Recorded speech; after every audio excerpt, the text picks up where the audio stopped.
Vamos a dar paso a la palabra del Señor y quiero invitarles que podamos abrir nuestras Biblias y podamos localizar uno de los versos en los cuales entiendo la intensidad de el llamado que Dios nos ha dado de ministrar en la iglesia o ministrar a la iglesia del Señor. Y esta declaración que voy a leer está en Mateo capítulo 16. Me deja ver la contundencia y la manera como el Señor ha hablado para este tiempo, y eso trae sobre nosotros un descanso muy fuerte. La declaración está en Mateo capítulo 16 y dice así para ir bien al punto. Dice el verso 18: y yo también te digo que tú eres Pedro, y sobre esta roca edificaré mi iglesia, y las puertas del Hades no prevalecerán contra ella. Voy a empezar, mis hermanos, una serie de estudio de la palabra, hablando acerca de la enseñanza del domingo, y todo va a ser en relación a lo que es la iglesia. Vamos a entrar en este año, a partir de hoy, en una dirección que tenga que ver con lo que es el entendimiento de una iglesia bajo una perspectiva. Para hoy la palabra tiene que ver con una iglesia con dirección. Una iglesia con dirección. Esto abarcará varias áreas dentro de lo que tiene que ver la palabra que Dios estará compartiendo con nosotros, y les quiero invitar para que hoy nosotros podamos estar muy sensibles a este tiempo en el cual Dios quiere hablar de una manera muy fresca, quiere hablar de una manera muy en la parte del sentir de la adoración a nuestro Dios. También tiene que ver esta palabra o esta serie con lo que es la visión que el Señor ha establecido, una visión que no es propia, no es nuestra, nadie se la puede apropiar, sino es la visión celestial, y para eso hay que permanecer. La actitud es correcta, la actitud debe ser considerada cuando nosotros entramos al estudio de la palabra. Y cuando hablo acerca de la actitud, llama la atención aquel joven rico. El registro está en Lucas capítulo 18. Y en Lucas capítulo 18 encontramos a un joven que tenía algunas características que hay que valorar. Y la primera que encontramos de él, que es una vida que desea tener dirección. Eso es algo bien hermoso en esta escritura. Lucas capítulo 18, y todo para hablar acerca de, o introducir esta palabra acerca de la actitud hacia el tema de la iglesia.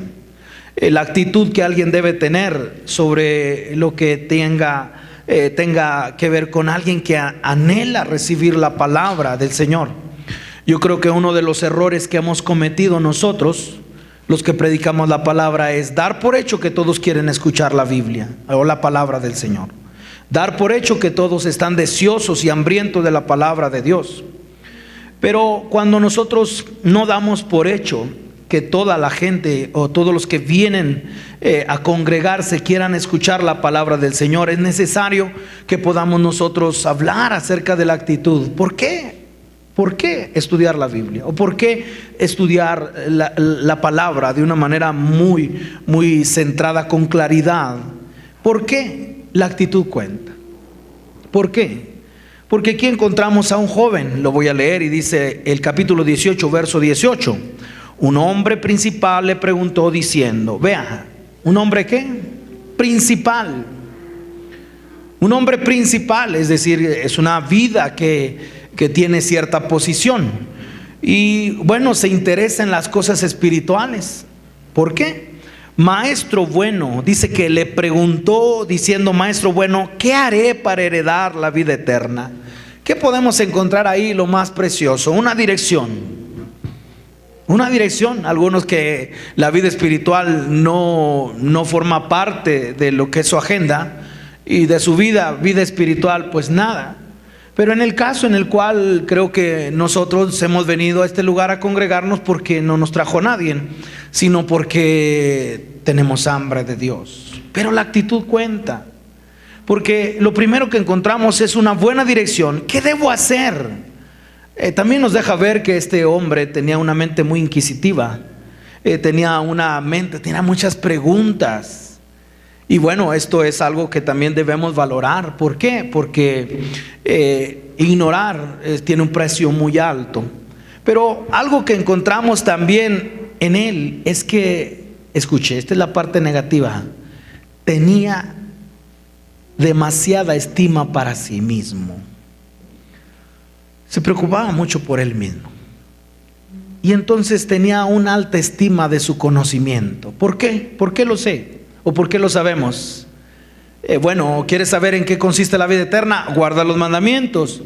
Ya me lo sé. Todos. Y nos deja ver que era una persona que también tenía conocimiento de las Escrituras. Y eso me llama la atención, porque la actitud cuenta al venir al estudio de la palabra, o al venir al recibir la palabra del Señor. Mucho más en el tema de lo que es la iglesia y su dirección. Y entonces encontramos una vida con dirección, una mente inquisitiva, pero encontramos que tenía demasiada estima para sí misma, para sí mismo. Encontramos que se amaba demasiado, y ¿sabe cuál fue el resultado? Se fue vacío. Porque llegó al punto de decir, hay algo más que pueda yo guardar, hay algo más que yo no sepa. Te falta una cosa. ¿Qué le faltaba? Le faltaba vender todo lo que tenía, darlo a los pobres y seguir al Señor. Y entonces cuando ya se trató de él, ahí ya no pudo. La actitud cuenta, mis hermanos. Podemos venir bajo una actitud de una mente inquisitiva, una mente que quiere saber. Podemos venir, nos pueden escuchar a alguien decir, a ver qué está predicando, a ver qué está diciendo, o poder enriquecer el conocimiento intelectual. Pero cuando se habla acerca de seguir y de rendirlo todo al Señor, ahí sale lo que es la estima. Es una actitud incorrecta. No recibió nada del Señor. Y vea que estaba delante de la palabra. ¿Qué diferencia el Salmo 90? Un hombre con visión, pero tenía una característica: tenía hambre de Dios. ¿Y a quién me estoy refiriendo? Moisés. La actitud cuenta para recibir del Señor. ¿Por qué encontramos a Moisés? Porque la riqueza que nos dan los salmos, ahora encontramos a un hombre, Moisés, siervo del Señor. Y aunque fue instruido en la mejor universidad, 40 años, Egipto, y aun cuando la palabra declara, ¿verdad?, en el testimonio que da en el libro de los Hechos, de que era un hombre poderoso en palabra. Y cuando encontramos que este era un hombre así, con estas características, escuche, cuando vino delante del Señor, tuvo docilidad y dijo, yo necesito ser alimentado. Yo necesito venir delante del Señor. Y aquí ahora encontramos alguien que también conoce los tiempos. Porque cuando leemos el Salmo 90, escuche, me ha impactado. Una generación de 20 años arriba que va a perecer en el desierto. Por lo tanto, el conteo era preciso. Y cuando Moisés entiende que la sentencia para esta generación era que todos los que pasaran de 20 años iban a morir en el desierto postrados, imagínense, ahora sí el tiempo contaba. ¿Y cómo sé que el tiempo contaba? Porque los días de nuestra edad son, verso 10, 70 años, y en lo más robusto son 80 años. Con todo, su fortaleza es molestia y trabajo, porque pronto pasan, ¿y qué? Y volamos. Se nos está yendo la vida, ¿qué hacer? Y entonces encontramos un hombre con perspectiva. Encontramos un hombre con visión, pero encontramos bajo una prioridad. Nos queda poco tiempo. Le está anunciando a toda la generación y le está diciendo, nos queda poco tiempo. Imagínense, 20 años, y entonces poder ver a lo mejor hasta 80 años. ¿Cuántos años tienes? 79 años. Pronto estás para morir. Redime el tiempo, ora a Dios, busca del Señor. Cuando tenemos una apreciación así, cuando sabemos que la vida es bien corta, entonces ahora sí, no malgastar. Y venimos delante del Señor hambrientos. ¿Y cómo sé que venían hambrientos? Verso 11. El verso 11. ¿Quién conoce el poder de tu ira? Y tu indignación, según que debe ser temido. Enséñanos de tal modo a contar nuestros días que traigamos al corazón sabiduría. Y eso me deja ver que esa sabiduría tendría que ver en dos naturalezas. Una sola naturaleza, pero en dos tiempos. Número uno, antes que fuese formado. Proverbios capítulo 8. Antes que... Y la otra parte, ¿cuándo hacías tú? Hablando acerca de la sabiduría. Todo eso lo encontramos en Cristo. Como dos naturalezas antes de su encarnación, como diciendo, enséñanos de tal modo a contar nuestros días que traigamos al corazón sabiduría. ¿Y quién es la sabiduría? Si no es Cristo. Y nosotros podemos definir bien la sabiduría cuando encontramos el registro. ¿Cuándo? Si antes de la tierra, antes de los abismos, antes de que fuese todo lo creado, ya estaba. Y ahora enséñanos esa sabiduría. Pero luego encontramos algo más, verso 30 del capítulo 8, cuando Él estaba yo ordenándolo, con Él estaba yo ordenándolo todo. Y vean, y era su delicia de día en día. ¿Y dónde encontramos eso? En la vida de Cristo. ¿Cuándo? Aquí en la tierra. Como diciendo que la sabiduría la vamos a encontrar, mis hermanos, solamente en la vida de Cristo. Cuando es el unigénito, cuando Él se manifiesta antes de todo lo creado, y cuando Él viene a ordenarlo todo, y cuando Él viene a manifestarse a la tierra en su ministerio. Y entonces enséñanos. Y aquí en el verso, estamos en el Salmo 90, abrir el entendimiento, el hambre para Dios, la actitud correcta. ¿Por qué venimos a buscar del Señor? Y ahora vea el verso 13. Vuélvete, oh Jehová, ¿hasta cuándo? Y aplaca para con tus siervos, y aplácate para con tus siervos, como diciendo, compadécete de nosotros. ¿Por qué? Porque sabe que va a morir, porque sabe que es una generación que está destinada ¿a qué? A morir en el desierto. Y ahora el verso que sigue, el verso 14. De mañana sácianos de tu misericordia. Esa palabra usted la tiene que subrayar. Pero hablar acerca de sácianos es llénanos. Me gusta cómo lo dice el original. Dice que es un exceso feliz. Habla una demasía saludable. Y cuando habla acerca de llénanos, sácianos, podemos ver el registro de muchos hombres en las escrituras que estuvieron llenos del Espíritu Santo. Por ejemplo, Esteban, hombre lleno de sabiduría y lleno del Espíritu Santo. Encontramos vidas cuando vemos el registro de ellos, y eran llenos de toda la bendición espiritual, pero nunca sobrepasar a nuestro Señor Jesucristo, lleno de gracia y de verdad. De eso es que tenemos que saciarnos. Y ahí es cuando es una actitud correcta, y cuando vamos a la palabra y decimos, ¿por qué quiero escuchar la palabra? ¿Por qué vengo a escuchar la palabra del Señor? La actitud cuenta, y aquí hay hambre de Dios.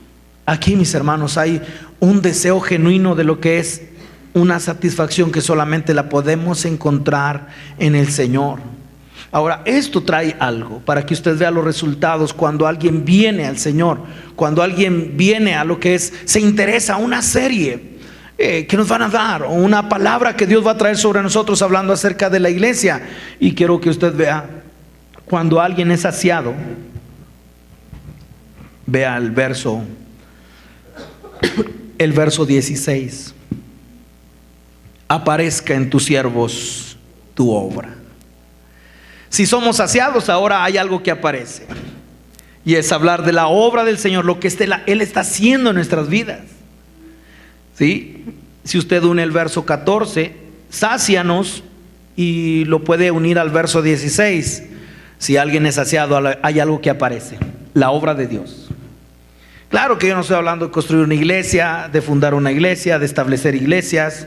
Yo no hablo acerca de un ministerio, No. Yo estoy hablando de la obra de Dios, o la palabra nos está diciendo, ¿y cuál es la obra de Dios? Vea, y tu gloria sobre ¿quién? Tus hijos. Y ahora sí, el verso 17, sea la luz de Jehová nuestro Dios sobre nosotros. Es decir, somos saciados, aparece, y ahora nosotros encontramos una transformación de yo a Él. Una transformación de yo a Él, y en ese momento aparece la luz de nuestro Dios. Usted sabe que en el lenguaje bíblico la luz tiene que ver con entendimiento. La luz tiene que ver con lo que es revelación. La luz tiene que ver con lo que es que aparezca la imagen de Cristo Jesús. Me gusta cómo lo dice el hebreo, y dice la belleza o la hermosura de Jehová nuestro Dios. O está diciendo el favor, que es el intercambio de Él, de yo a Él. ¿Y cómo encontramos eso?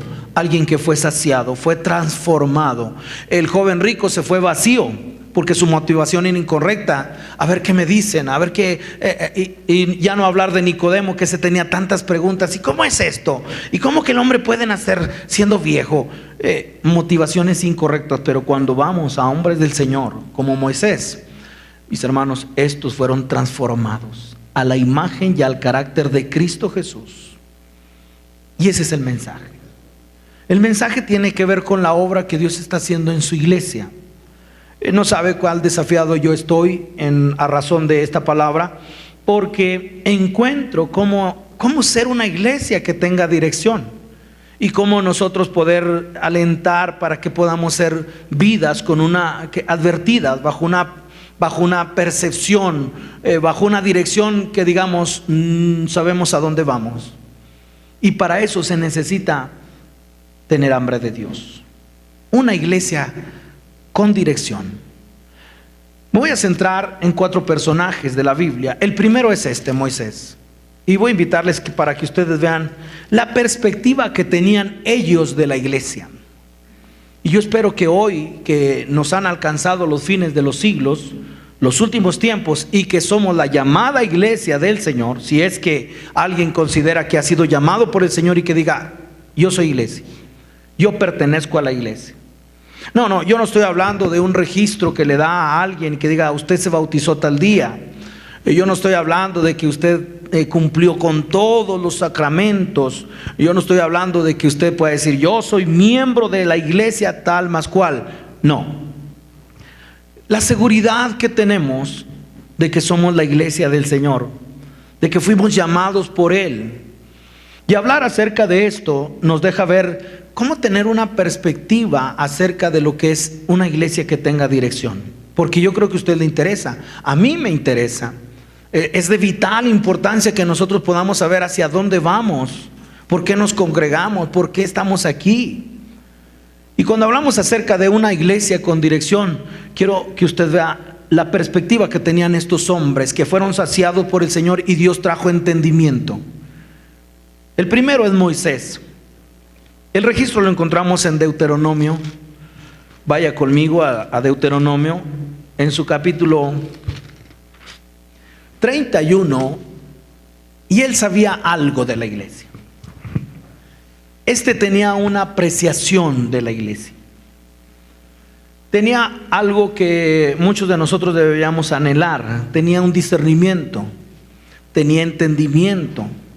Y cuando encontramos la vida de Moisés, podemos ver que es alguien que tiene una apreciación correcta, una dirección hacia dónde se dirige la iglesia. Lo voy a decir de esta manera, perspectiva. ¿Y dónde lo encontramos? Capítulo 31. Me impacta mucho, como dice el verso 1. Y fue Moisés y habló estas palabras a todo Israel y les dijo: este día soy de edad de 120 años, no puedo más salir ni entrar. Además de esto, Jehová me ha dicho: no pasarás este Jordán.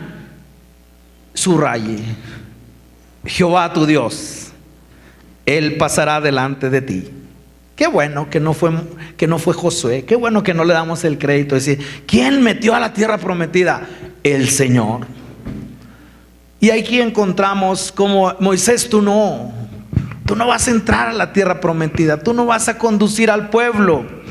¿Por qué? Y podemos argumentar que le dio, y todo tiene su lugar, ¿verdad? Que le dio de varazos, o se enojó y le dio a la peña, ¿verdad? Se llenó de ira y por eso no entró, o porque tenía que venir Josué. Pero cuando nosotros encontramos que no vemos carne y sangre, estamos enfocados completamente en el Señor. ¿Sabe que una de las cosas bien sencillas para saber cuando Cristo no se ha manifestado en su totalidad? Cuando nosotros reconocemos, Él fue mi padre espiritual, Él me evangelizó. No, yo le debo tanto a mi madre espiritual, a mi padre espiritual, porque Él fue el que me llevó al evangelio. Todavía viendo carne.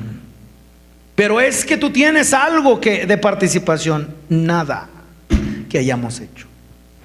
Dependientes completamente del Señor. Como yo lo he dicho anteriormente, nada le debemos al hombre. Y si estoy determinado en una cosa, mis hermanos, es no darle nada a la iglesia que le corresponda al Señor. Primeramente mi vida. Pero al saber es, ¿quién te evangelizó? ¿Quién? Y cuando nosotros encontramos el Señor, cuando encontramos que es Él, en ese momento nuestra mirada ya no está así. ¿Cómo está nuestra mirada? El Señor. Pero hay algo que veía el señorío. El verso 24, vea lo que dice. Y cuando acabó Moisés de escribir las palabras de esta ley en un libro hasta concluirse, eso es algo muy digno de notar, mis hermanos. Porque cuando encontramos el registro en los números, en el libro de Números, en el Éxodo, en todo lo que es los libros de la ley, usted va a encontrar que escribe tus entradas y tus salidas, escríbelas por mandato del Señor. Bueno, fielmente ha escrito, y vean, dio órdenes Moisés a los levitas que llevaban el arca del pacto de Jehová, diciendo, tomad este libro de la ley y ponerlo. Y eso me impactó. ¿A dónde? Usted sabe que el arca ya para entonces, lo voy a acabar de leer porque ya el arca del pacto ya está, ya es reconocida. Y como encontramos, verso 26, tomad este libro de la ley y ponedlo al lado del arca del pacto de Jehová vuestro Dios, y esté allí por testigo contra ti. Y qué bueno, porque ahora Moisés es conocido como un testigo del convenio. Y que más adelante ese libro, esas tendrían que estar dentro del arca. Ahorita están a un lado, pero vea, cuando encontramos esta palabra, hay algo que él sabía. ¿Y por qué hacer énfasis en esto? Porque vaya bien rápido a Proverbios capítulo 29, verso 18, sin apartarnos de aquí. ¿Y por qué? ¿Por qué hablar acerca de visión y hablar acerca de darle realce a todo lo que escribió, verdad? Y todo lo que tenía que ser puesto como un testigo contra Israel. Y con cuánta razón encontramos los principios de la visión aquí. Capítulo 29, verso 18. Sin profecía. Sin profecía, ¿qué dice? El pueblo se desenfrena, mas el que guarda la ley es bienaventurado. Y entonces podemos ver que para tener visión, para tener profecía, porque aquí, para beneficio de todos los que no han recibido esta palabra, que ha sido muy utilizada dentro de lo que es la iglesia, Proverbios capítulo 29, verso 18, y es esto, sin profecía, en otras palabras, sin visión, el pueblo se desenfrena. Sin visión. Pero ¿cómo encontramos nosotros la visión? A la ley y al testimonio. Si no, no les ha amanecido. Es decir, mientras que no vayamos a la palabra, mientras que no vayamos a las escrituras, ¿cómo puede haber visión? ¿Cómo podrá haber visión? Y cuando hablamos acerca de la visión, cuando hablamos acerca de dirección, ¿cómo poder ser dirigidos si ni siquiera sabemos hacia dónde vamos? Y eso póngalo en el nivel más necesario que usted encuentre hoy. Familia, por ejemplo, matrimonio, familia, en este caso iglesia. ¿Cómo saber hacia dónde vamos si no tenemos una visión? ¿Dónde encontramos esa visión? Aquí. El que guarda la ley. Moisés tenía un entendimiento de la iglesia. Y ahora sí, aquí vamos. Vaya al capítulo 29. de Deuteronomio y vea lo que dice, verso 27 ahora. Estoy en Deuteronomio 31, perdón. Y el verso 27, ¿qué dice? Porque yo conozco tu rebelión y tu dura cerviz. He aquí que aún viviendo yo con vosotros hoy, soy rebeldes a Jehová. ¿Cuánto más después que yo haya muerto?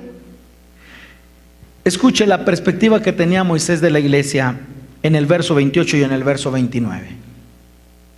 Me impacta cuando nosotros nos metemos, mis hermanos, el Señor nos invita a meternos a lo que es la historia del pueblo del Señor. Podemos ver hombres con visión, pero ¿cuál perspectiva tenían para la iglesia?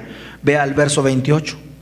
Verso 28, congregar a mí a todos los ancianos de vuestras tribus y a vuestros oficiales, y hablaré a sus oídos estas palabras y llamaré por testigos contra ellos a los cielos y a la tierra. Ya he puesto dos testigos, el cántico, estoy dando el contexto. Lo primero fue darles el testigo de lo que es el canto y luego el libro que escribió, pero ahora mucho mayor, el cielo y la tierra como testigos. ¿Qué es lo que va a decir? ¿Qué es lo que está viendo él? Verso 29, vea lo que sucedería en la iglesia, la perspectiva de la iglesia. Verso 29, porque, y yo tengo subrayado, yo sé, porque yo sé. No sabe la contundencia que tienen esas palabras. ¿Qué sabía él que otros no sabían? ¿Qué sabía él que el pueblo no sabía? Sus caminos notificó a Moisés y al pueblo sus obras, diferente, pero este sabía algo. Sabía hacia dónde iba la iglesia. Quizás no sea un mensaje muy alentador al principio, porque aquí, si usted sigue leyendo, encontrará qué era lo que veía Moisés. Y eso nos pone sobre una advertencia. Y vea lo que dice: porque yo sé que después de mi muerte, ciertamente os corromperéis. Subraya esa palabra, considérela. Y os apartaréis del camino que os he mandado, y que os ha de venir mal en los postreros días, por haber hecho mal ante los ojos de Jehová, enojándole con la obra de vuestras manos. Ahora sí encontramos la percepción de este hombre, la perspectiva hacia la iglesia. Y vea, ¿por qué llamar como testigo al cielo y la tierra? Por lo que sucedería en la iglesia del Señor. Y este ya tiene una apreciación, ya tiene una perspectiva. Se van a corromper. Consulté esa palabra en el original y es una palabra que me llevó a tener algunas conclusiones. Escuché la palabra 7843 de la concordancia Strong y dice: corromper es decaer. ¿Alguien se siente decaído? Perder. ¿Se te perdió algo? Pudrir, despreciar, deshacer, devastar, destrozar, corromper.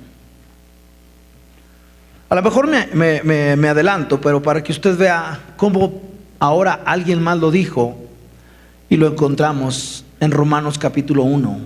Y ahí es donde ya está viendo claridad acerca cómo es que alguien corrompe, cómo es alguien que se corrompe. Vea Romanos en su capítulo 1.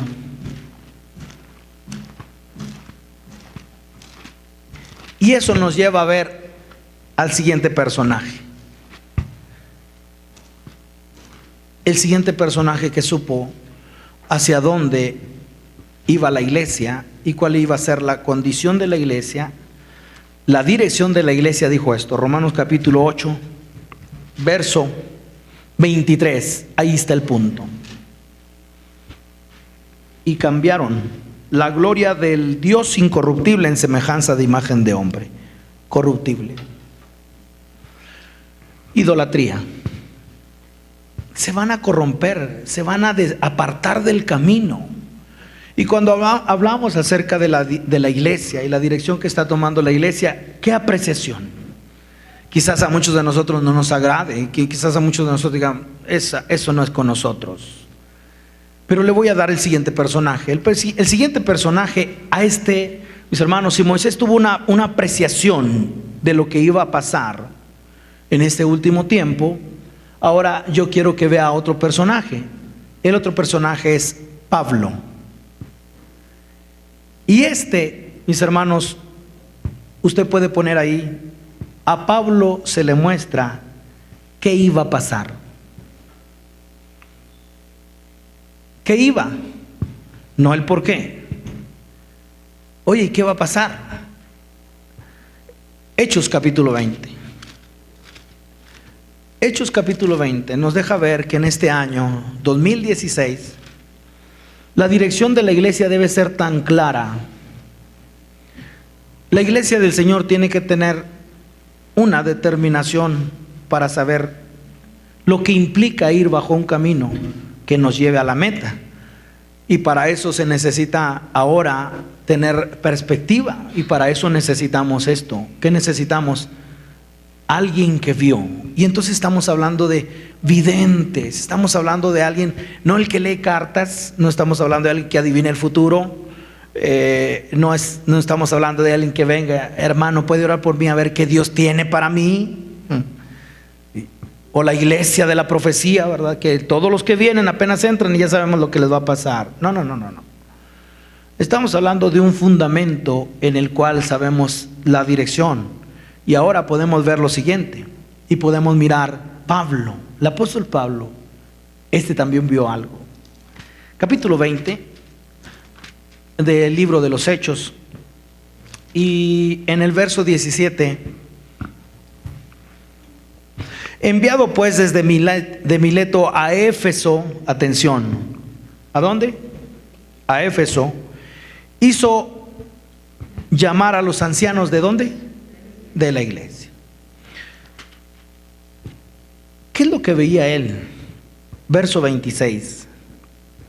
El verso 26, vea lo que veía. Hombres con visión, hombres que vieron, mis hermanos, hacia dónde iba la dirección de la iglesia. Verso 26, por tanto, yo os protesto en el día de hoy que estoy limpio de la sangre de todos. ¿Cómo estar libre de la sangre de todos? La respuesta la encontramos en el verso 17. Porque no he rehuido anunciaros todo el consejo de Dios. No énfasis, no inclinaciones, no decir este es mi tema favorito, sino todo te lo he dado. Está hablando el apóstol Pablo, y en su liderazgo que Dios le concedió en el ministerio, ahora él puede decir no voy a dar cuentas de la sangre de ninguno de ustedes. Vaya, que podamos nosotros anhelar esto, ¿verdad? Al final decir, soy libre porque no he rehuido anunciaros todo el consejo de Dios. Y verso 28 encontramos qué es lo que vio. Por tanto, y vean, ¿cómo nos invita ahora? Mirad. De lo que él ve ahora, comparte, como que se abre, como que es una invitación para decir, iglesia, podamos mirar, podamos estar atentos, ¿sí? Podamos mirar nosotros. Verso 28, por tanto mirad, y ahora sí pone, a ver, así, mirar, así, no, mirar al otro, mira a Idalia, no, nosotros mismos. Eso quita el dedo acusador, eso quita el señalar, no hombre, aquel mira cómo anda, no, y aquí es cuando nosotros, mirad, y aquí es como diciendo, sálvese el que pueda, ¿verdad? Pero la palabra dice, esto es un asunto personal. Es un asunto personal que cada uno pueda tener la libertad. Yo no me preocupo por esto, está bien. Pero cuando alguien tiene sentido de dirección y que ha entendido que la vida espiritual tiene prioridad, que el Señor tiene prioridad, entonces deberíamos mirar. Mirar, ¿por quién? Por vosotros mismos. Y luego, ahora sí, y por todo el rebaño que el Espíritu Santo os ha puesto por obispos para apacentar. Y ahí vea, la iglesia del Señor, el cual Él ganó por su propia sangre. Ahí está la sustancia de la iglesia, su sangre. Ahí está lo que fortalece y lo que le da vida. La vida del hombre está en la sangre. Y cuando encontramos ¿qué le da vida a la iglesia? ¿Un programa? No. ¿Qué le da la vida a la iglesia? ¿Un ministerio? No. ¿Qué le da vida a la iglesia? ¿Una visita? Lo que le da vida a la iglesia es Cristo mismo. Y entonces podemos ver que la iglesia no es una organización como para poner jerarquías. Aquí el mero mero es el pastor, nada. O aquí el segundo de mando es, y aquí el tercero de mando. No pone el orden jerárquico, mis hermanos. Y ahí es donde podemos nosotros entender. Esto no se trata, la iglesia tiene una sola cabeza y se llama Cristo. Y que nosotros podamos ver a un Pablo, a un San Pedro, los que tú quieras ver. Pero cuando encontramos es la iglesia, Él la ganó por su propia sangre. Y cuando encontramos que esto no es jerárquico, esto no es por jerarquías. Nada me hará más feliz que usted me diga hermano. Y si alguien me quiere decir pastor, está bien. Pero la parte que yo veo es cuando nosotros sabemos ¿y quién es el que dirige la iglesia aquí? Es el Señor. Es el Señor. Bueno, en la capacidad que nos ha dado de dirigir la iglesia, pero que nosotros nos apropiemos y que podamos decir aquí el que manda, no. Y eso que nosotros lo podamos ver en otros lugares, tener cuidado, porque esto no es jerárquico, esto no es de jerarquías. El Señor la ganó con su propia sangre, entonces es un órgano viviente, no una organización. Y esa es la diferencia que ustedes tienen que hacer. Cuando hablamos acerca de la iglesia, es un organismo vivo, tiene vida por sí misma. ¿Por quién? Por Cristo Jesús. Y entonces el aspecto de coberturas, desde cuando el cuerpo puede cubrir al cuerpo, la cabeza cubre al cuerpo y la cabeza es Cristo. Y entonces nosotros mirar que para entendimiento de la iglesia aquí no hay jerarquía, es el Señor por sobre todas las cosas, y para eso hay que hacer cambios. Verso 28, por tanto, ya lo leí, mirad por vosotros mismos y por todo el rebaño que el Espíritu Santo ha puesto por obispos. Verso 29, y entonces ahora subraye, porque ¿qué? Yo sé. Moisés sabía, Pablo sabía, y ahora dice el qué iba a pasar. Verso 29, porque yo sé que después de mi partida entrarán en el medio de vosotros lobos rapaces, que no perdonarán el rebaño. Pero esto es más preocupante. Y de vosotros mismos se levantarán hombres que hablen cosas perversas para arrastrar así a los discípulos. Y ahora sí, ¿cuál es la actitud para esta visión? Verso 31, ahí está la recomendación. Por tanto, ¿qué? Velad. Por tanto, velad, acordándoos que por 3 años de noche y de día no he cesado de amonestar con lágrimas a cada uno. Esa es la actitud en este tiempo. Esa es la actitud sostenida. Velad, velad. Una iglesia con dirección es una iglesia que se mantiene en velad. ¿Por qué?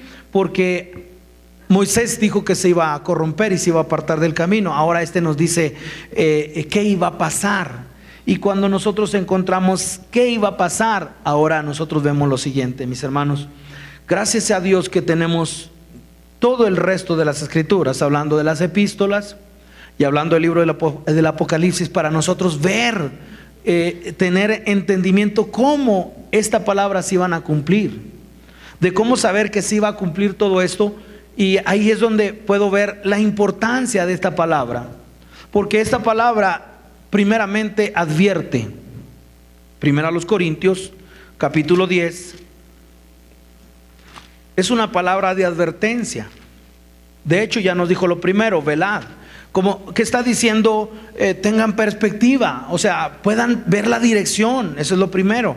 Pero algo más que trae como importante esta palabra es lo que dice primero a los Corintios capítulo 10, y dice el verso 1. ¿Qué dice el verso 1? La primera parte, porque no quiero, hermanos, ¿Qué? Eso es. No quiero que ignoréis. Eso es lo primero. Es una palabra que advierte, es una palabra que dice, cuidado y lo pases por alto. Que está diciendo, nosotros sabemos las consecuencias de la ignorancia. ¿Qué hace la ignorancia? Primero te cautiva y luego te destruye la ignorancia. Y cuando encontramos cuál es la advertencia, la advertencia es velad.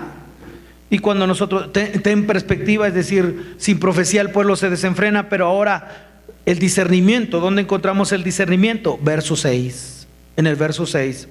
Mas estas cosas sucedieron como ejemplo, ¿para quién? Para nosotros. Para que no codiciemos cosas malas como ellos codiciaron. Verso 11, sí, la repetición, y dice, y estas cosas les acontecieron como ejemplo, y están escritas ¿para qué? Advertirnos, admonestarnos a nosotros, a quienes han alcanzado los fines de los siglos. Somos nosotros, somos esta generación.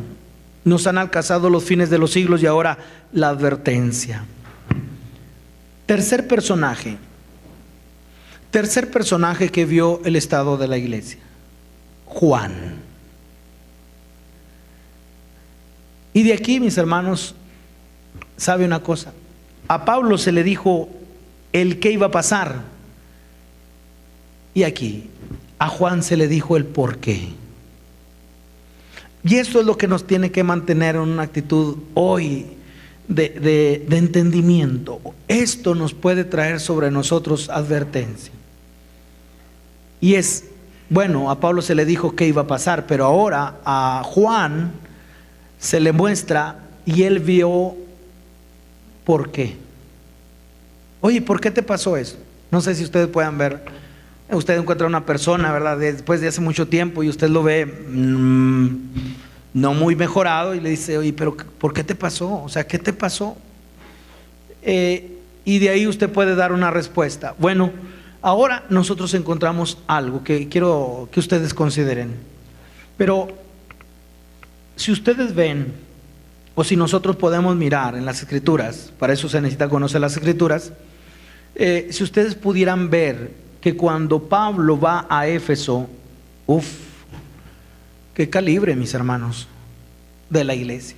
Y yo quiero invitarle que por algún momento usted considere, primeramente, qué vio Juan. Y vea Apocalipsis capítulo 1, para luego ver, algo pasó. Algo pasó de Pablo a Juan. Juan tiene una percepción ya bien definida y hacia dónde debe ir la iglesia. Una iglesia con dirección, pero ahora el tercer personaje es Juan. Y Juan ahora nos deja ver qué pasó y por qué pasó. Bueno, ya Pablo lo ha descrito, y es esto. Si nosotros pudiéramos definir el por qué, mis hermanos, se corrompe la iglesia, el por qué se aparta la iglesia, el por qué entran lobos rapaces y el por qué se levantan de nosotros mismos, quien no perdona el rebaño. Cuando nosotros entendemos eso, trae sobriedad. No sabe la manera, cómo trae una firmeza para seguir adelante y cómo ser una iglesia con dirección. Que si yo pudiera dejar esto último que he mencionado, el por qué, entonces nosotros estaríamos advertidos y nosotros podríamos ver nuestra condición para saber si decir, no se te hace tan severo todo lo que estás diciendo. Alguno pudiera pensar, no se te hace que tienes un liderazgo fatalista, totalmente así, con el ceño fruncido, ya tengo una marca aquí. No, que se me marquen acá, ¿verdad? Está riendo, como diciéndoles, mis hermanos, que de lo que se trata esto es de entender y seguir adelante. Algo que me ha impactado, mis hermanos, mucho en este último tiempo es que cómo la iglesia ha puesto su mirada en ellos mismos. Y encontramos, pastor, ore por mí, usted no sabe lo que me está pasando. pastor, ore por mí porque usted sabe, usted no sabe lo que estoy pasando, una enfermedad. Y cuando nosotros vemos escuche, deme un verso en la Biblia que diga que debemos poner nuestra mirada en nuestros problemas, en nuestras enfermedades y aún en los enemigos. Pon tus ojos en Cristo. Pon tus ojos en el autor y consumador de la fe. Pero es bien fácil cuando vemos a un creyente que anda en lo carnal, en lo natural, se preocupa por él todo el tiempo. Somos llamados a ver a Cristo. Apocalipsis capítulo 1. Si pudiera yo dejar esto, mis hermanos. Y es Juan, el apóstol, el amado.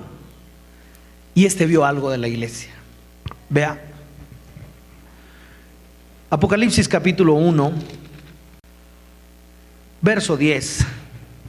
Yo estaba en el Espíritu en el día del Señor y oí detrás de mí una gran voz como de trompeta que decía: yo soy el Alfa y el Omega, el primero y el último. Escribe en un libro lo que ves y envíalo a las 7 iglesias que están en Asia, a Éfeso, Esmirna, Pérgamo, Tiatira, Sardis, Filadelfia y Laodicea.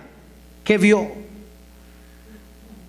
Ve al Señor por sobre todas las cosas. Verso 12.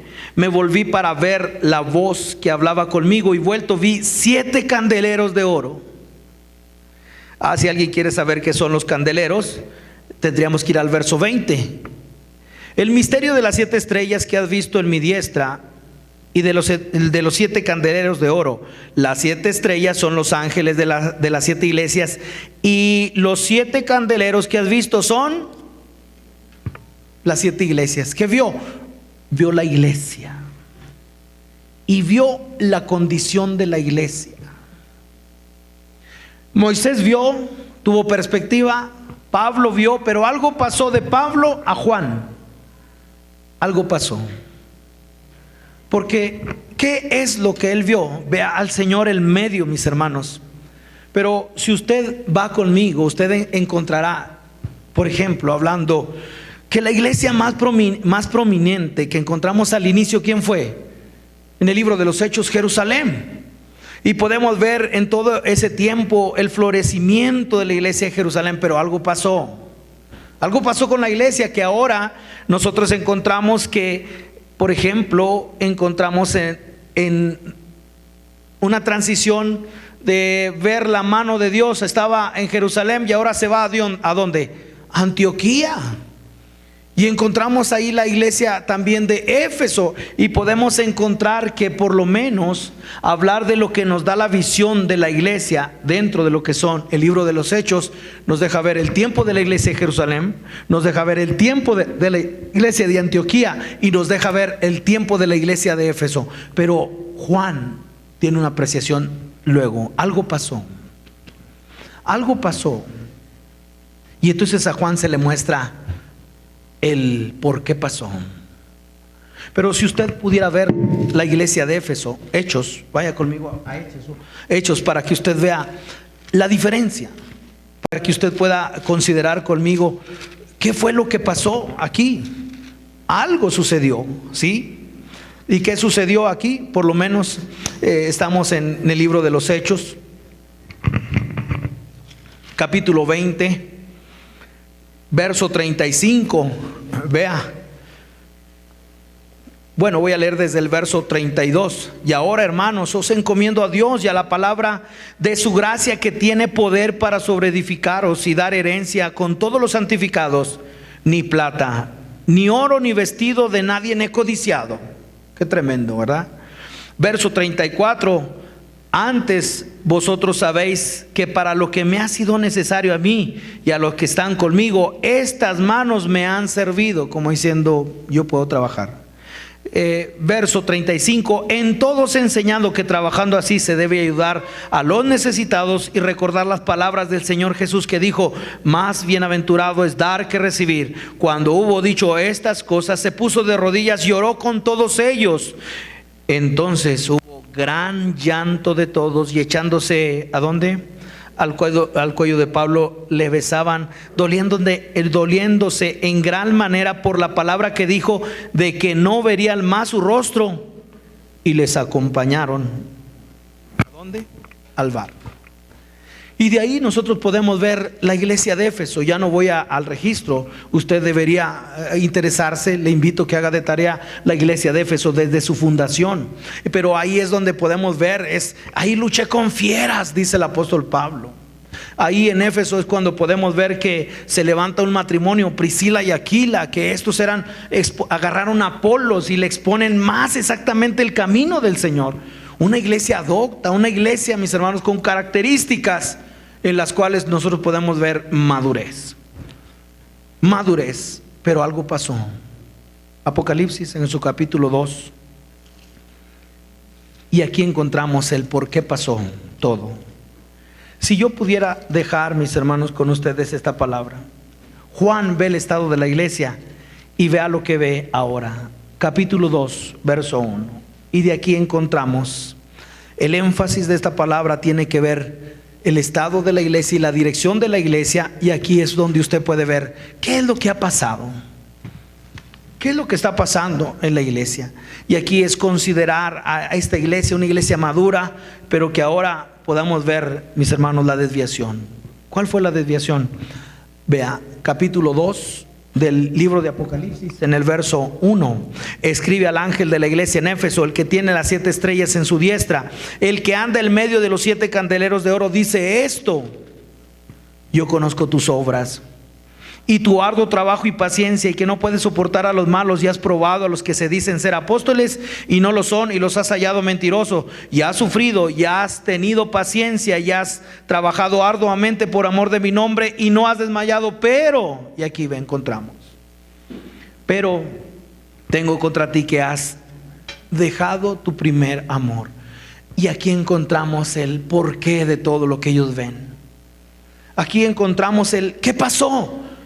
Todo fue esto, mis hermanos, y es ahí donde usted tiene que tener cuidado, y yo debo de tener cuidado, y es cambiar de él a mí, dejar el primer amor.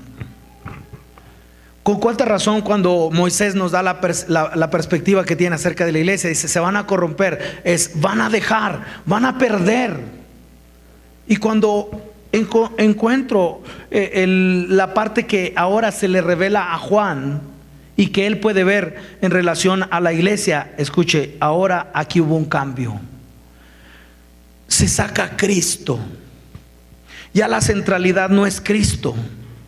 Ya la vida no es la vida de Cristo, ahora es la vida de la iglesia. ¿Por qué? Porque si usted ve todo lo que hace la iglesia en el verso 2 y en el verso 3, si alguien puede ver esto, hubo un cambio. En cuestión de la iglesia, trabajo. En cuestión de la iglesia, enseñanza. En cuestión de la iglesia, hay que enseñarlos para que sepan quién es quién y quién no. Cuando encontramos hay que visitar a los enfermos, hay que ir allá. Y cuando nosotros vemos esa apreciación, ¿qué fue lo que pasó? Ahora todo tiene que ver con la iglesia. Ahora la iglesia está por encima del Señor. Se ha perdido la centralidad de Cristo. Sería bueno que nosotros pudiéramos entender por qué. Ahora le voy a dar algunas características. La desviación fue la siguiente, escuche. La desviación de lo que vio Pablo a lo que vio Juan fue lo siguiente. La iglesia es el énfasis y no Cristo. Número 1. Número 2. El ministerio es el énfasis y no el Señor. Número 3.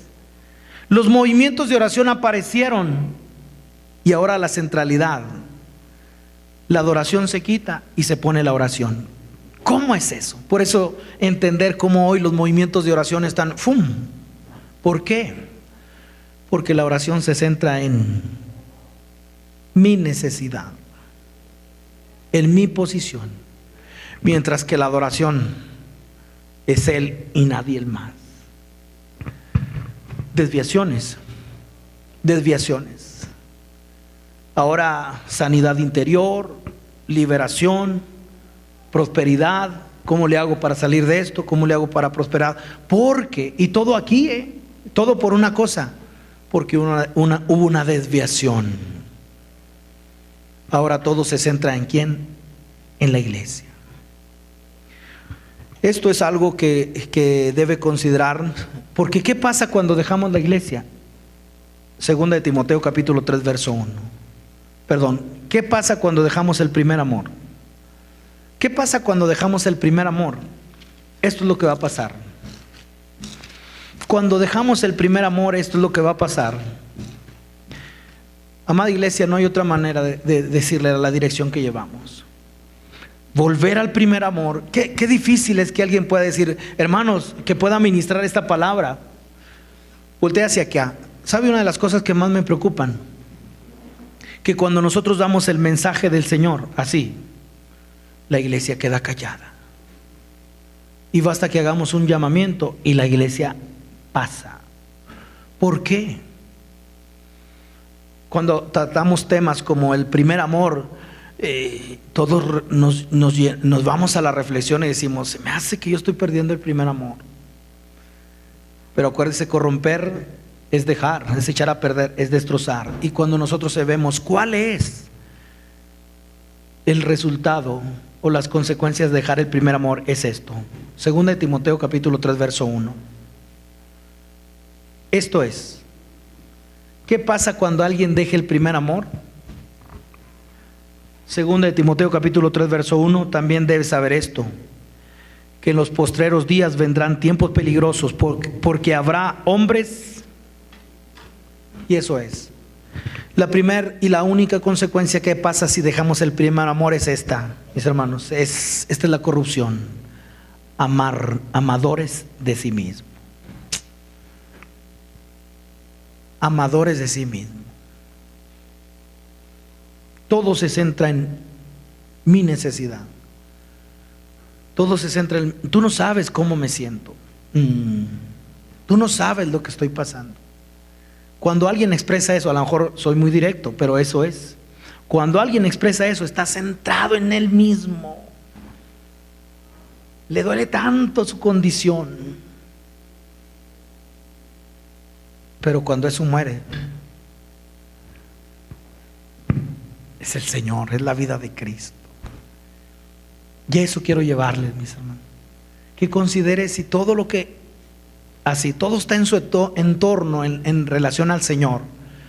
Todo lo que está alrededor de usted, hablando acerca de que usted esté delante del Señor, es en qué gira su vida. Está viviendo para ustedes. Estamos viviendo para nosotros mismos.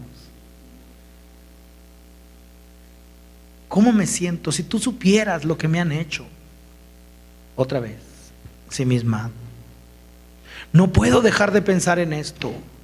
No puedo estamos centrados en nosotros mismos. Yo sé que es un proceso, pero esto es, cuando alguien ve al Señor, encuentra plenitud. Cuando alguien pone su mirada en el Señor, mis hermanos, entonces todo viene a caer. Esto es una condición lamentable. Esto fue lo que ellos vieron. Y ahí es cuando encontramos una iglesia con dirección. Le dije que a lo mejor no era una palabra muy alentadora, pero hacia allá vamos. ¿Hacia qué vamos? Hacia que si nosotros no somos advertidos en esta palabra y si nosotros no nos consideramos como decir, todo lo que está pasando en mi vida es en mí. Que oren por mí, que me visiten a mí, que vean mi necesidad. Se trata del Señor. Oye, ¿por qué no has venido a la iglesia? Es que estoy tan ocupado en ti. El Señor nos ayude. Capítulo 3 de Apocalipsis. Capítulo 3, en el verso 6, verso 16. Voy a leer desde el verso 14 para ahora llegar al punto de cómo ahora este hombre, hablando acerca de Juan, tuvo una apreciación de la iglesia, tuvo una perspectiva. Y aquí es el último mensaje a la iglesia. Y con eso, mis hermanos, se cierra, como diciendo, así es. Todo empieza por dejar el primer amor y entonces ahora viene así, a pique. Y la Odisea, me recuerdo el gobernador anterior a este, el ex gobernador, él usó esta frase: el gobierno de la gente. El gobierno de la gente. De hecho, ahora cuando vamos por la ciudad aquí, usted va a encontrar algunas obras y va a decir, el gobierno de la gente. Estaba hablando tan clarito el Señor. Y eso es la Odisea, que la gente gobierne. Democracia, los derechos humanos. Aquí, pero ahora en la iglesia, mis derechos, lo que yo necesito. Y vea, aquí, capítulo 3, verso 14. ¿Qué pasa cuando alguien deja el primer amor? Va a dejar esto. Y vea, escribe al ángel, verso 14, y escribe al ángel de la iglesia en la Odisea. He aquí el amén, el testigo fiel y verdadero, el principio de la creación de Dios, dice esto: yo conozco tus obras. Y vea la temperatura como anda, que ni eres ni frío ni caliente.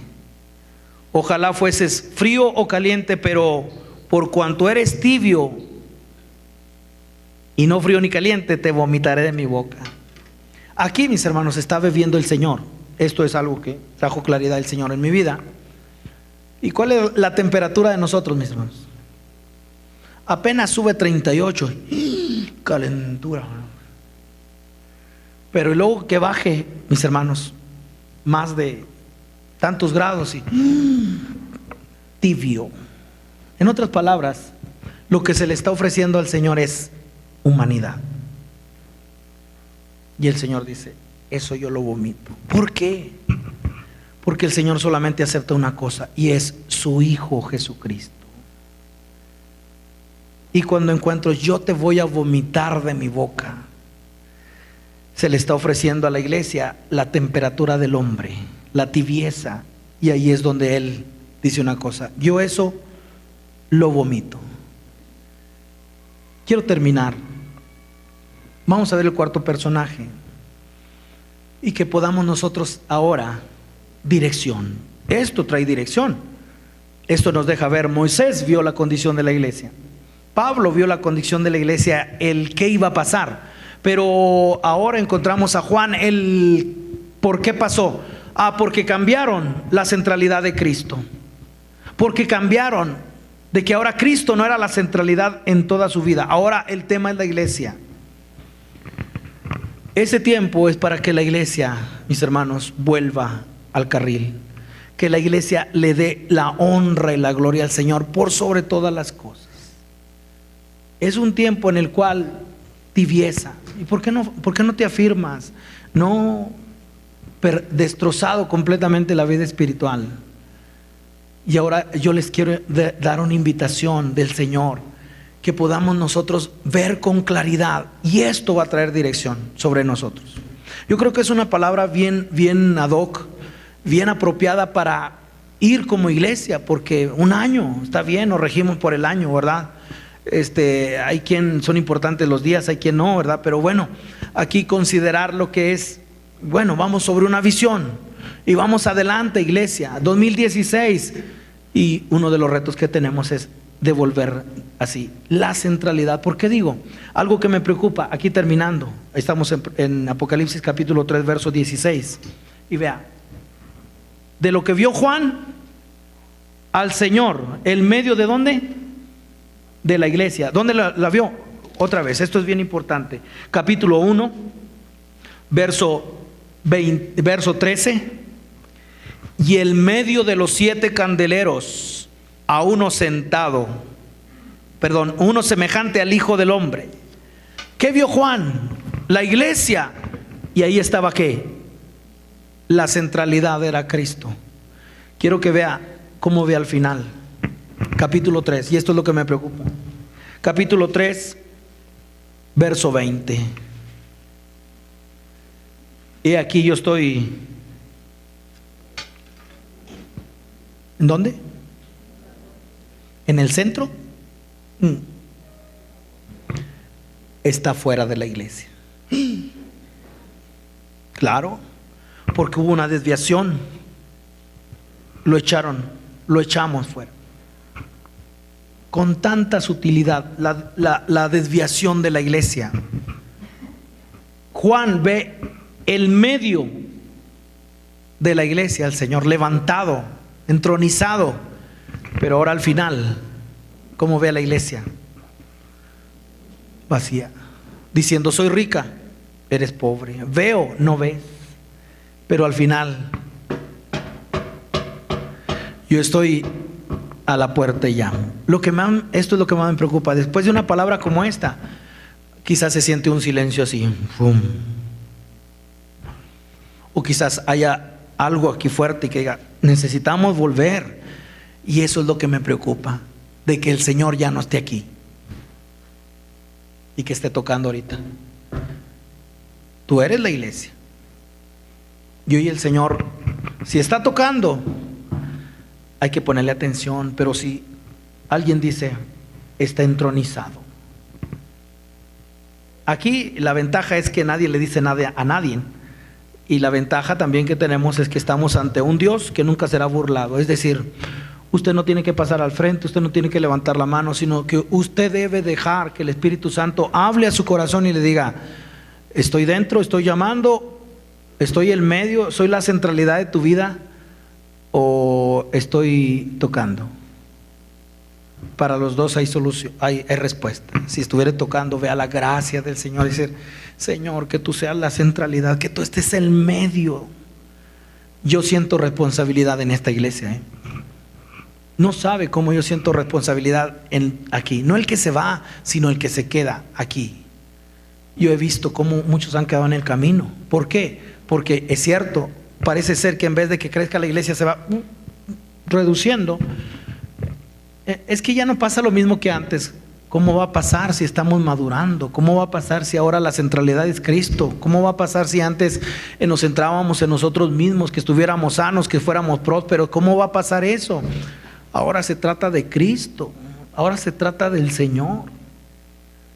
¿Quién le gustaría estar en un lugar así? Solamente alguien que tiene dirección, solamente alguien que tiene determinación, una iglesia con dirección. Y ahora viene la invitación. Con esto termino, mis hermanos. Deje que Cristo sea la centralidad. ¿Qué vio Juan? Apocalipsis 1. Era bien difícil ser cristiano en este tiempo, mis hermanos, porque había un día en el año en que todos tenían que ir con César, se tenían que arrodillar y hacer una declaración: César es Dios. ¿Sí? Entonces ahora un cristiano genuino decir que este hombre es un Dios, y lo llamaba el día imperial. Esa es dentro de las desviaciones que encontramos de la iglesia. Y cómo se levanta, ¿verdad? Ojalá que podamos interesarnos. Pero todo fue cuestión, mis hermanos, que se levantara un hombre perverso, enfermo, y los cristianos oraron por él y sanó. Y se acabó la persecución. Y entonces, escuche, le empezó a dar a la iglesia lugar en el gobierno, estatus a la iglesia, empezó a construirles templos a la iglesia. ¿Dónde sabemos eso? Y ahora poder ver que cada conquista que hacía el imperio romano les construía una iglesia. Y esto es lo que nosotros podemos ver aquí. La conquista, ¿cómo es la conquista? En todos los zócalos, decimos aquí, el centro, bueno, todo lo que es el centro, ¿verdad?, de las ciudades, es igual. Un templo, gobierno. Y que nosotros podamos querer nosotros entrar con una posición en el gobierno, la iglesia. Y bien que nos abren las puertas. Bueno, en el día imperial, como no veía hombre, mis hermanos, veía al Señor. Y vean, capítulo 1, que volvamos a esa visión.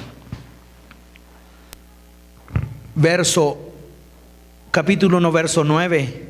Yo, Juan, vuestro hermano, y subraya esa palabra, copartícipe, es decir, como yo muchos, como diciendo, varios pueden entrar en esta visión. Copartícipe, yo soy participante, pero hay muchos más. Yo quiero entrar, yo no sé usted, pero yo quiero entrar. Yo, Juan, vuestro hermano y copartícipe vuestro en la tribulación, en el reino y en la paciencia de Jesucristo, estaba en la isla llamada Patmos por causa de la palabra de Dios y el testimonio de Jesucristo. Yo estaba, ¿y dónde? En el Espíritu, ¿en dónde? En el día del Señor. Y oí detrás de mí una gran voz como de trompeta que decía, y esto es, vio al Señor. Que podamos ver al Señor, que podamos nosotros mirar completamente al Señor, y entonces será una iglesia con dirección. No vemos carne y sangre, no vemos si el hermano anda bien o mal, no vemos si anda no, nosotros vemos al Señor. Se acaba la murmuración en la iglesia. Prohibido hablar de alguna persona, prohibido criticar a otra persona. ¿Por qué? Porque nosotros no vemos carne y sangre, estamos viendo a Cristo. Y si usted quiere ver carne y sangre, váyase a un burdel y ahí usted va a encontrar. Y eso es, si quiere verlo. Si usted quite a Cristo de mí, y usted va a ver eso. Pero ahora ¿qué vemos? Vemos a Cristo, vemos al Señor levantado. Esta es la invitación. El cuarto personaje que tengo es David. David tuvo una visión, mis hermanos. Él pudo ver muchas cosas. Sobre todas las cosas, vea, en el libro de los Hechos, 2 porciones más y termino. David. Que nosotros podamos ver al Señor hoy y ser una iglesia con dirección. ¿Qué vemos? Vemos al Señor y lo vemos en medio de su iglesia. En todo lo que hacemos, el Señor está siendo visto en medio de su iglesia. No nos centramos en la iglesia, en lo que hagamos. Vamos a hacer programas, hermanos. Tenemos el mejor programa de discipulado, tenemos la mejor predicación, tenemos la mejor revelación. ¿Qué es eso? Cristo por sobre todas las cosas. Cristo por sobre todas las cosas. ¿Sí? Tenemos el mejor ministerio de niños, el mejor ministerio de jóvenes. ¿Qué es eso? Vemos al Señor. Y cuando nosotros podamos ver al Señor así levantado, entonces vea que va a desbordar sobre nosotros. Aquí, Hechos, con eso termino.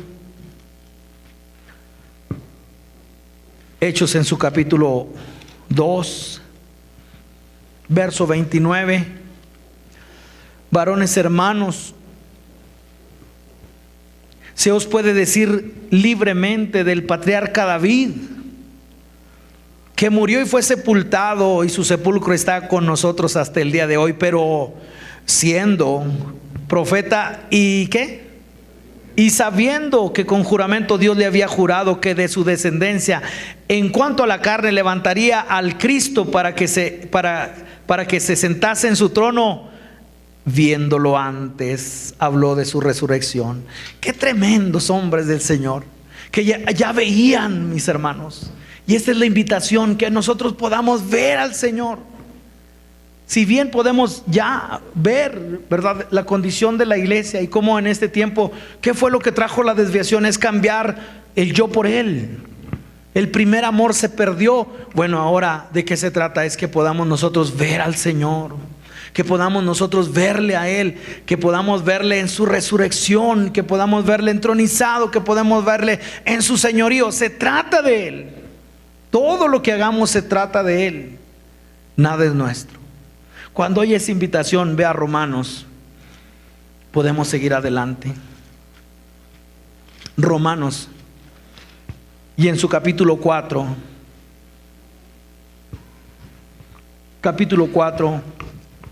verso 1.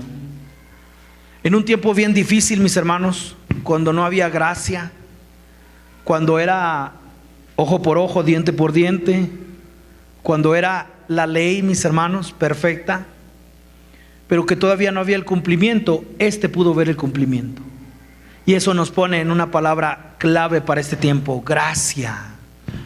Nosotros estamos aquí por gracia y misericordia del Señor. Y aquí capítulo 4, verso 1. ¿Qué pues diremos que halló Abraham nuestro padre según la carne? ¿Qué halló Abraham?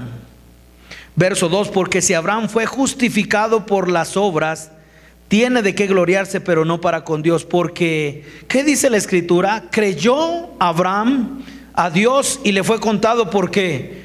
Por justicia. Pero al que obra no se le cuenta el salario como gracia, sino como deuda. Mas al que no obra, sino cree en aquel que justifica al impío, su fe le es contada por ¿qué? Por justicia. Como también ¿quién? David. Habla de la bienaventuranza del hombre a quien Dios atribuye justicia sin obras. No estoy diciendo que no hagamos nada. Lo que estoy diciendo, mis hermanos, conforme a las Escrituras, es que es Él y nada más.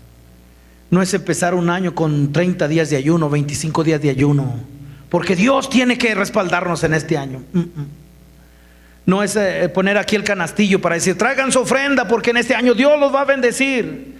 Todo lo que se hace hoy,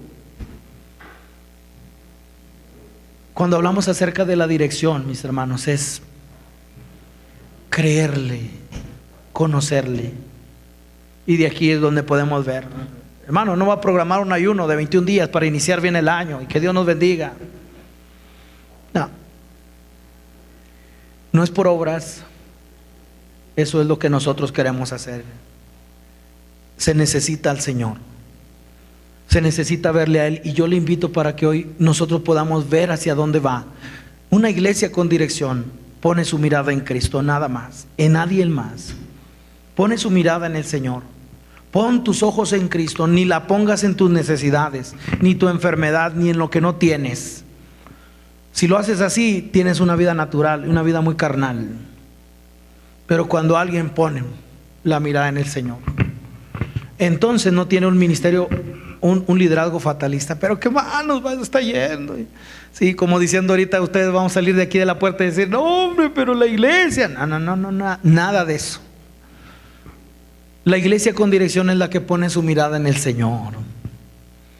La iglesia en el Señor es la que pone su mirada. David, mis hermanos, lo que recibió fue la justicia del Señor porque creyó, no dado a las obras.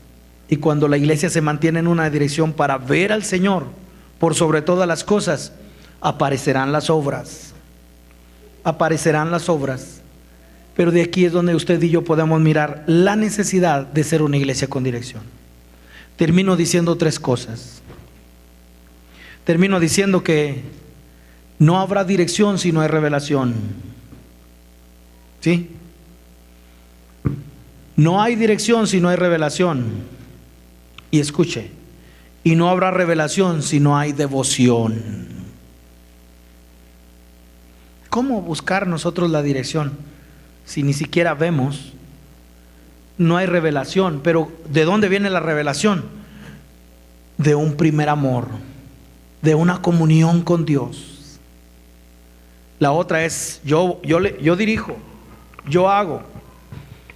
Pero si usted pudiera guardar estas tres cosas, es para tener dirección hace falta la revelación, y para tener revelación hace falta la devoción. No pierdas el primer amor. No pierda el primer amor, y entonces una iglesia bien dirigida. ¿Por quién? Por el Señor. Yo les invito para que hoy ustedes consideren esta palabra y que podamos venir delante del Señor. No sé si puede haber un silencio así, o puede haber un llamado de atención, decir yo necesito volver al primer amor. No sé lo que vaya a pasar, lo que esté pasando en la hora que el Espíritu Santo está haciendo, pero lo que sí sé es una cosa. Lo que sí sé es que la persona, la vida, que crea en el Señor Jesucristo y que pueda venir bajo una actitud correcta, decir yo tengo hambre, yo quiero volver, y que pueda decir Señor, nadie ha arrebatado este primer amor. Dios está haciendo su obra perfecta en cada uno de nosotros.